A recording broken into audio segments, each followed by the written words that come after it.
Então, nisso, em dezembro, outra vez, em 2016, vou lançar uma outra música, que foi produzido por Naná e Capa Santos, que é A Tíncia.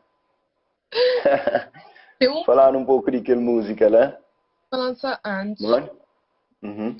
boa. Só que nunca pôr no YouTube. Yeah. Nunca pôr no YouTube. E quantas pessoas é que pôr no YouTube, né? Yeah.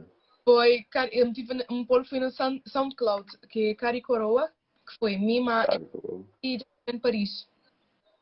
Boma? Jari Paris e Eli Paris. Oh, Jerry Perry, yeah. Já foi Mima e fazer música. Que é Cari Coroa, que por acaso desatou, nunca ter mim, nunca postar no YouTube, mas Yeah. várias meninas te mandam mail com toque de chamada, com música de motivação, te dá tudo hoje, Yeah. ok? E tipo, ela é uma música de falar tipo de relacionamento, onde é que uma menininha tipo, bué, vamos dizer assim, pura, né? Vou ter tudo bonito Yeah. e vou acabar para conhecer uma pessoa que vou pensar que é, é the perfect one, you know? E Yeah. mesmo pessoa te acaba de mostrar aquele lado mais escuro de um relacionamento, né? Foi assim como fazer e me fazer demonstrar que és mesmo menininha superar isso e Yeah. ao invés de ficar a chorar, ele começar a escrever o que estava doendo.